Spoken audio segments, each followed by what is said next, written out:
Hey guys, I hope you're having a lovely day. Before you go down to the comments to tell me I should be wearing a mask in the hospital, let me tell you my door is shut. Because I feel like because I have a mask off and with coronavirus, that somebody's going to go down there and be like, oh my gosh, you don't have a mask. I do. I have two. Um, I'm being admitted. I've had extraordinarily high blood pressure since Wednesday. We were kind of thinking at first that it was just pain level related. However, that does not seem to be the case. There seems to be a mild issue with my heart. They actually thought at first that it was a blood clot in my chest area. Either the actual heart had a clot or my lungs. The CT did come back okay, which is a huge blessing. It's a very big relief. However, the rest of my labs came back okay too. So nobody honestly knows what in the world's going on. So in perspective, my blood pressure typically runs 90 over 64 to, on a bad POTS day, you're looking at to maybe 115, like on a lower POTS day, I don't want to say bad, to like 115 over 64. If I'm running my high, it's usually like 143 over 64. So, and currently I'm running 163 at times over like 116 or higher. So it is a little bit nerve-wracking. Being in the hospital during the coronavirus stuff is not fun. I don't know why, but somebody did pass since I've been here within a few minutes, and I was like, that's not something you want to hear coming into the hospital right away. I've had a lot of chest pain, a lot of abdominal pain, a lot of pain in my left hip and my left leg. Swelling is coming back up. I did taper again recently around Wednesday. So, excuse me, I'm so worried that this is taper related. I'm worried that it could be adrenal related. I'm worried that they're not going to figure it out. I think that's my biggest worry. I don't really think I'm worried. Like, I know it's possible. I wouldn't say worried. That's not a good word. Because I'm not actually worried that it's adrenal crisis. Like, that's fine. I just suspect it. I'm more worried, like, worrisome / provoking anxiety is just not knowing and being sent home in the same condition. But everybody's very concerned about my pain. I'm in excruciating pain. Nothing so far is helping at all. And that's just never a great thing. It really does hurt, though, to get my blood pressure taken.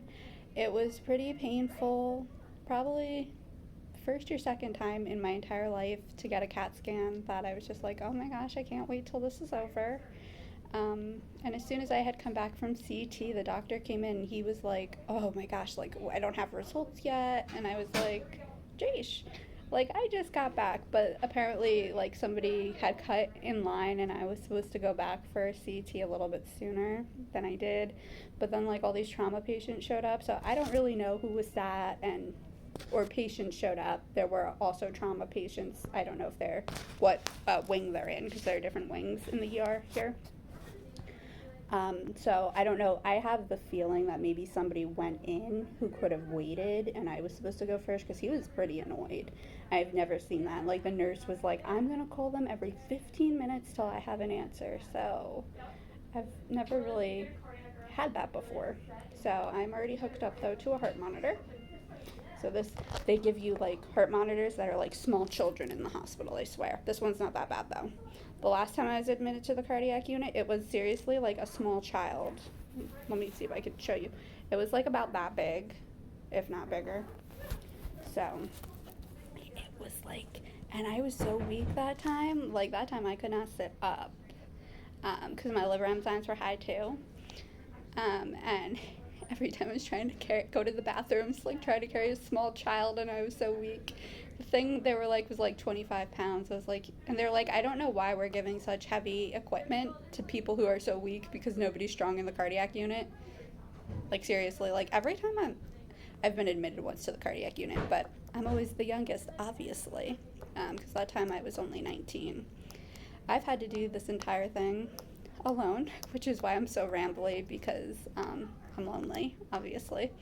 I chew the staff's ear off quite a bit. I just start talking randomly, you know. But I do that anyways because I feel like I get nervous and I just talk, but it helps, like, the anxiety. I'm not like super worried like about me other than not knowing. I'm worried that they can't figure it out. Other than that, I'm not worried. But it's just, it does bring up like some anxiety, like with the virus being so close. That's nerve-wracking, guys, really. I was retested for the coronavirus. This time they went up the nostril. Don't recommend that. Not like you have a choice if you have to get tested, but I don't really highly recommend it. It was quite, I wasn't expecting it to be as painful as it was, so I screamed and pulled back. I didn't mean to, but it was like a reflex. Oh my gosh.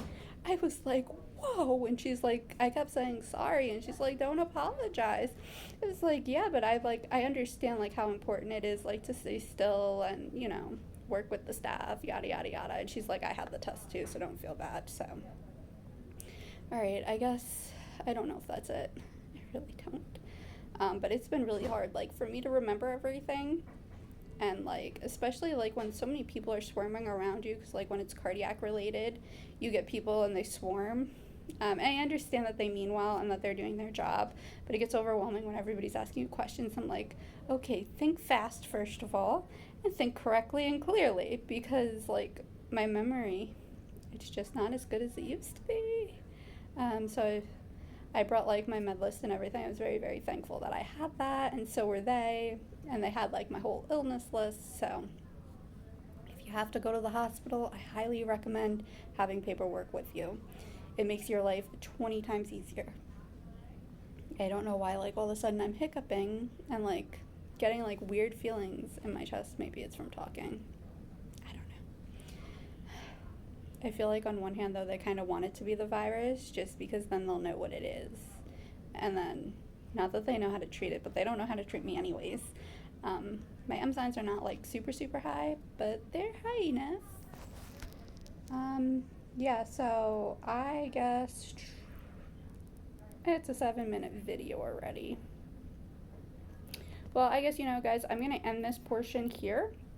Then I'll start a new vlog upstairs once I get admitted, and I'll kind of like have all the updates. I guess maybe I'll put this one up tomorrow, let y'all know what's going on, and then I'll backtrack, because I have, guys, I'm super excited actually. I have like 4 or 5 vlogs ready to go, or videos. I don't really know if they're vlogs, I don't remember.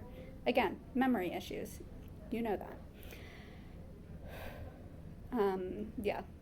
And there have been like a lot of other like warriors in the hospital, so I would like you all like to keep that in mind and just really keep them in prayer, because it's a really hard time. I know other people can have one person sometimes visit them. One of the girls I know can, and I'm really so happy for her.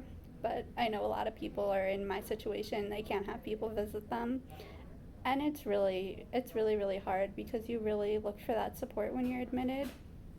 Regardless what you're admitted for, the situation, it's just a really hard thing to be admitted, just in general. So if you guys could just keep them like in your thoughts and prayers, that everybody can just come home safely and healthier than when they were admitted. Alright guys, I will see you soon. Have a fantastic day, and let me know for real how you're doing in the comments. Like I said, I'm all alone, so if I'm up to it, I'll chat with you guys. I mean, why not? Alright guys, see you soon. Bye.